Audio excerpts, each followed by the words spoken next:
gitu. Iya, harusnya sih kita ini udah minim overhang ya dari kondisi makro yang ada juga kita udah minim overhang. Kalau menurut saya pelemahan tadi pagi ini salah satu triggernya faktor politik sih. Mungkin kalau teman-teman sempat dengar ada bocoran dari salah satu pengacara ya yang juga aktif di politik bahwa pemilu ini akan jadi proporsional tertutup alias coblos partai. Hmm. Nah ini mungkin yang memberikan aroma yang sedikit nggak sedap terhadap iklim investasi di Indonesia karena itu dianggap kemunduran ya. Karena kita terakhir kali coblos partai itu pada waktu eranya Pak Harto ya. Jadi Hmm. menurut saya sih ada sedikit banyak pengaruh di situ sih. Sehingga itu yang menyebabkan ada sedikit sell off dan merembet ke lain-lainnya. Tapi di akhir sesi tadi juga dibantu oleh Goto juga ya. Yang Betul. kita tahu bahwa Gotonya menguat cukup signifikan, jadi itu juga ikut mengangkat bursa sehingga bursa masih berada di level amannya 6680. Menurut saya sih masih akan bergerak sideways di area 6680 sampai 6720 ya saat ini. Hmm.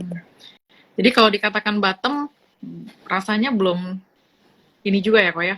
Kita masih lihat. Belum bisa Hmm. diomong bottom, cuma menurut saya nggak ada trigger untuk naik dan nggak ada trigger untuk turun saat Hmm. ini. Hmm. Yes. Jadi sideways lah, sideways. Iya, Sideways. Hmm. cenderung minim sentimen juga ya kok. Betul, betul, betul. Karena kalau kita tahu kemarin masalah debt ceiling pun di Amerika responnya bagus ya, bahwa Hmm. udah ada kesepakatan walaupun belum detail ya, tapi at least udah disetujui untuk melonggarkan debt ceilingnya lagi gitu kan.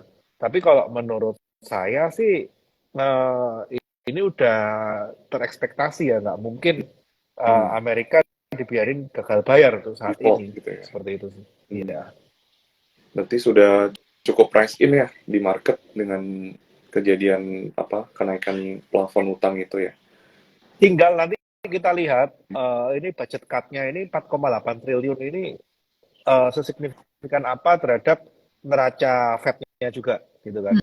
Karena Hmm. mereka kan menaikkan debt ceiling-nya 1,4 triliun dengan budget cut 4,8. Hmm. Nah, Hmm. kita lihat nih implementasinya apakah ini cuma eh, hanya untuk meloloskan pelonggaran debt ceiling atau seperti apa.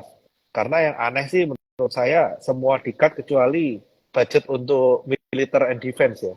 Hmm. Hmm. Masih. Itu tetap naik. Hmm. Betul. Betul. Oke, kalau kalau US debt ceiling naik, berarti kan porsi utang Amerika tuh bisa bertambah ya kok. Kemudian itu efeknya gimana sih kalau terhadap suku bunga di Amerika Serikat sendiri? Padahal kan ekspektasi pasar kan berharapnya suku bunga Amerika segera diturunkan gitu ya. Iya. Yang penting kita ketahui kalau memang budget cut-nya ini memang benar-benar gede ke social welfare, Hmm. itu kan artinya banyak orang di sana yang akan mengalami penurunan daya beli yang selama ini mengandalkan bansos ya. Terus Hmm. medical expense apa segala ini kan pasti otomatis juga ketika negara cut budget berarti kan ada income dari masyarakat yang awalnya udah di cover oleh negara jadinya mereka keluar untuk medical expense Hmm. seperti itu kan. Hmm. Nah ini kan secara nggak langsung juga akan menekan inflasi bagi saya. Jadi kali ini asal cut budgetnya betul, inflasinya belum tentu terbang walaupun mereka menaikkan debt ceiling, nambah utang, ada duit masuk. Nah, ketika duit yang dicetak ini nanti masuk, ini kan sebagian besar juga untuk bayar bunga juga kan. Hmm. Nah, Hmm. Betul. sisanya ini untuk apa nih, gitu kan? Sesignifikan apa mereka menyalurkan 1,4 triliun akhir hasil dari pelonggaran debt ceiling ini dibandingkan dengan cut budgetnya. Trade off-nya seperti apa? Ini yang kita lihat. Jadi nggak bisa sesimpel itu sih. Oh, kalau ini naikin plafon, berarti ini QE, berarti QE inflasi naik lagi, terbang lagi, berarti suku bunga naik lagi, belum tentu juga. Hmm. Seperti itu sih. Kalau Karena ya mungkin, kuncinya di cut budgetnya. ya, sorry kok. Kalau misalnya kita lihat dari global nanti mungkin bakalan bahas lebih dalam lagi. Kalau dari Nah, antisipasi dari domestik sendiri kok nih tanggal 5 bakalan ARB 15%, kira-kira gimana kok? kalau saya sendiri, saya happy ya kalau misalkan ARB itu pelan-pelan dibuka simetris. Karena gini, mungkin Sabrina kan sering berhubungan sama fund juga ya. Fund itu punya overhang satu loh. Mereka mau masuk gede ke satu emiten, mereka itu khawatir nggak bisa keluar. Karena apa? Ketika mereka masuk gede, mereka mau keluar, kena 7%. Besok mau keluar lagi udah gap down gitu kan. Udah kalah cepat sama retail kakap di broker-broker yang kenceng gitu kan. Yes. Akhirnya gap down mereka nggak bisa buang barang atau buang dengan lebih murah lagi. Dan belum tentu juga itu habis gitu kan. Bisa juga mereka malah dihabisin retail, diganjel, mereka akhirnya harus buangnya lebih bawah lagi gitu kan. Beda halnya dengan ARB kalau udah simetris. Itu nggak akan bisa dimainin seperti itu mekanisme pasar. Mereka mau buang aja, mereka mau ambil aja. Dan ketika ARB ini udah menuju simetris, itu artinya apa? Support dan resisten itu akan lebih gampang tercapai, terutama support. Jadi orang untuk menuju area beli itu nggak perlu menunggu berhari-hari kayak sekarang. Betul. Dan market pun akan begitu sudah sampai area beli, orang begitu masuk, ya itu bisa langsung perlawanan instan untuk tekanan jual gitu kan. Nah kalau sekarang kita lihat dengan ARB yang nggak simetris, akhirnya apa? Flow-nya cuma ke big banks. Karena cuma big bank yang bisa menampung flow asing segitu gede. Kalau flow asing segitu gede masuk ke non big banks, ambiar mereka begitu mau exit nggak bisa exit. I see. Nah mungkin kalau dibilang kok value transaksi di bursa yang sempat sempat sepi gitu ya kok ya, dengan akhirnya di jam perdagangan ditambah, sebenarnya mungkin yang bakalan lebih efektif justru ARB simetris kali ya kok ya. Setuju. Karena jam perdagangan itu prinsipnya gini, mau dibuat 24 jam pun kalau nggak ada duitnya udah kering ya kering gitu kan. Jadi kan memang prinsipnya kenapa sepi ya karena likuiditasnya udah terbatas. Nggak usah dipaksain buka sampai jam berapapun ya memang segitu size-nya. Terbukti dari jam 3 dimenuhin jam 4 ya size-nya tetap 8T gitu kan.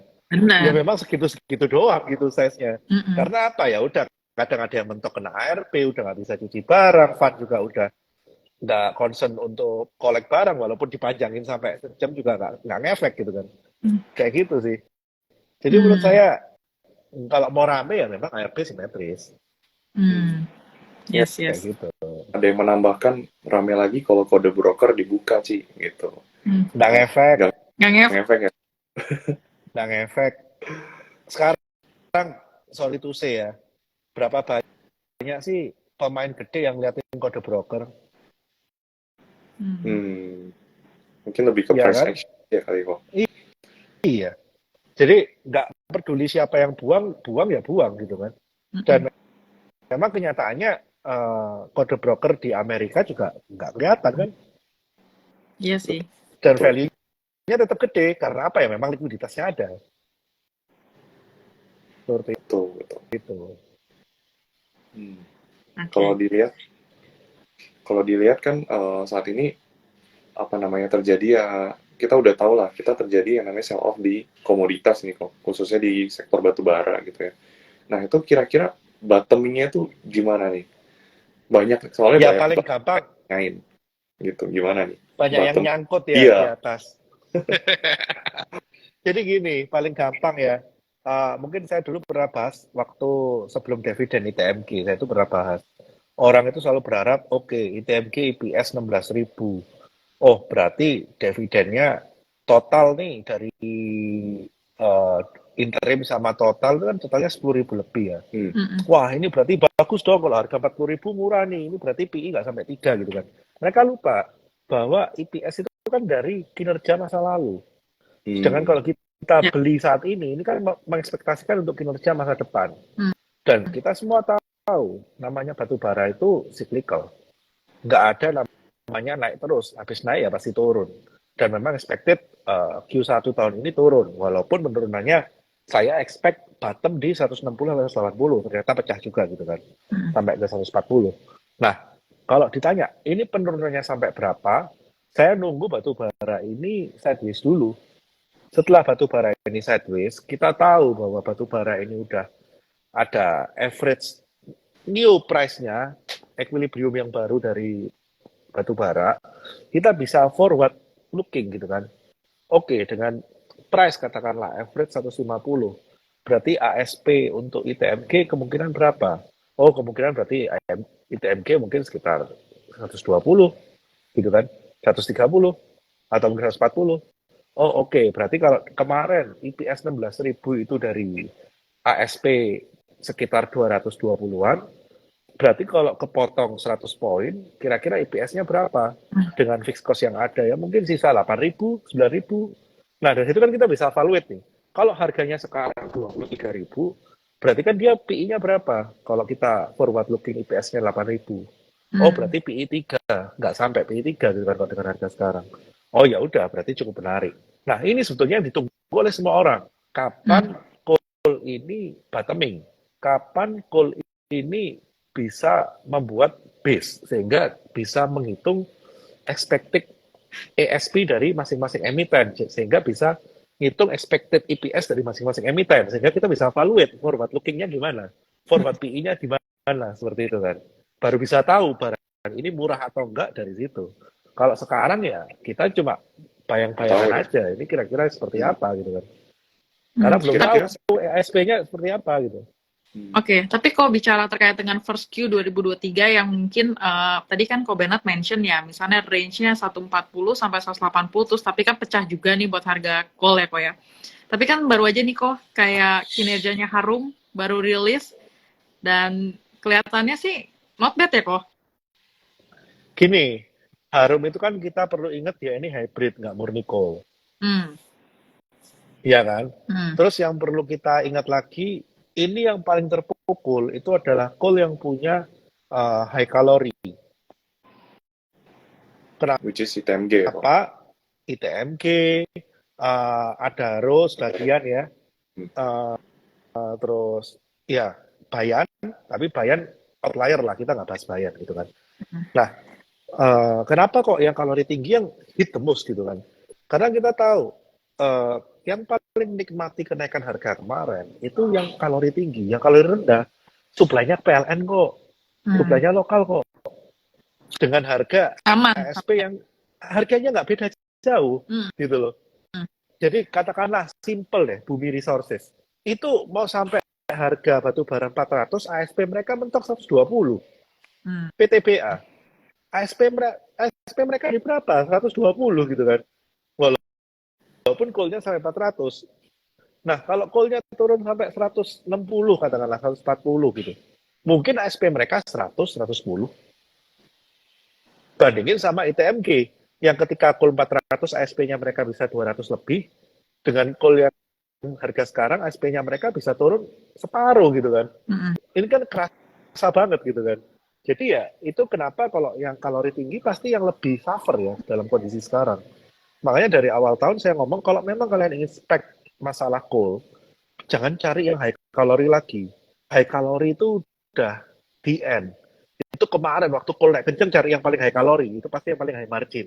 Ketika coalnya turun, cari yang supply ke PLN paling gede. Itu yang pasti nggak akan gerak. Karena mereka, ya kita tahu harga jual ke PLN udah di cap gitu kan. PTBA, jualan ke PLN ya naik turun mati hidup ya segitu gitu kan. Kayak gitu. Jadi secara result mungkin akan lebih stabil. Dan kita juga tahu PTBA waktu coal 400 resultnya ya gitu-gitu doang, B doang gitu kan. Nah, ketika sekarang coal turun, result yang B itu jadi luar biasa gitu kan. Ya, PTBA turun tapi in percentage bandingin sama ITMG, bandingin sama Adaro, jauh. Kita ngomong relative valuation ya. Adaro udah terkoreksi separuh dari tertinggi. ITMG udah koreksi hampir separuh dari tertinggi. PTBA belum. Apakah akan menuju ke sana kok? Menurutku sih simple ya. Result nanti yang bicara. Ya kan? Kalau memang sih dari apa yang kita ekspektasikan ini bahwa mereka bisa punya result yang lebih resilient dibandingkan dengan yang high kalori, ya harusnya mereka bisa lebih kuat ya. Karena kan pasti kita ngitungnya forward PE kan, kembali lagi. Earning-nya mereka berapa, EPS-nya mereka berapa. Dengan harga sekarang mereka layak nggak di value dibandingkan dengan Adaro dan ITMG. Adaro dari TMG misalkan PI-nya 2, sedangkan PTBA PI-nya setelah IPS-nya keluar ternyata Q2 jelek gitu kan. Ternyata setelah dihitung PI-nya 3, ya pasti koreksi lah. Orang kan pasti lebih pilih yang lebih murah kan. Kayak gitu. Semua kan relative valuation. Kayak gitu. Mungkin berarti bisa disimpulkan bahwa dari sektor coal sendiri, Kobernat kita kalau compares dengan peers-nya, Kobernat lebih confident sama PTBA lah, lebih nggak buruk yang lain gitu. Atau harusnya secara logika dia akan bisa mempertahankan resultnya karena supply-nya ke PLN ya gitu-gitu doang, harganya nggak naik nggak turun ya, kurang lebih harganya stabil. Dan masalah BLU Q2 akhir Q3 awal itu udah mulai disalurkan kalau jadi. Nah ini kan kita nggak tahu nih mekanisme penyampaian BLU-nya seperti apa, benar-benar sampai nggak BLU-nya, atau jangan-jangan nanti kayak subsidi minyak goreng yang disuruh jual di harga 16.000, ternyata produsennya nggak ada yang bisa reimburse gitu kan. Nah tapi bedanya gini, kalau minyak goreng ini kan budget baru nih, budget subsidi baru. Tapi kalau BLU ini kan sebetulnya tanggung renteng dari royalti yang akhirnya di cashback-kan ke pemberi supply terbanyak ke PLN gitu kan. Koh, kalau misalnya Adaro gimana Koh? Karena ada banyak juga yang tanya nih, kalau Adaro gimana nih? Adaro ya kalau secara teknikal 1.600-1.800 ya. Itu ya. Kalau secara teknikal sih pedih ya. Agak pedih ya Koh ya. Iya, cuma kan kita tahu kalau koreksi udah sedalam ini, udah jenuh jual, ya bisa jadi ada V-shape recovery. Atau mungkin ya at least nggak naik tapi udah nggak turun gitu kan. Ya kita nggak tahu gitu kan momentumnya sampai di mana. Yang penting amati aja dari volume. Kalau volumenya udah semakin tipis, ya itu berarti bottom udah semakin dekat. Ini Adaro kebetulan ada MA 200 weekly nih kok di area 2000. Kira-kira bisa masuk. Gini, kalau kita ngelihat kesempatannya ini, kita ngelihat coal ini juga kan koreksinya udah luar biasa nih, ya kan? Nah harapan saya sih coal dalam tengah-tengah bulan ini harusnya udah kelihatan sideways-nya lah, ya kan? Kalau kita udah kelihatan sideways-nya ya bisa jadi teknikalnya mendukung untuk ya kayak ada mantul di MA 200, terus tadi juga PTBA kan mantul dari 2840 tuh. Betul. Itu angka togel yang akhirnya nggak jebol tuh. Tadi aku udah siap cut loss tuh. Udah masuk area. Ada 200 weekly juga kok. Yes. 2840 itu angka togel keramatnya dia.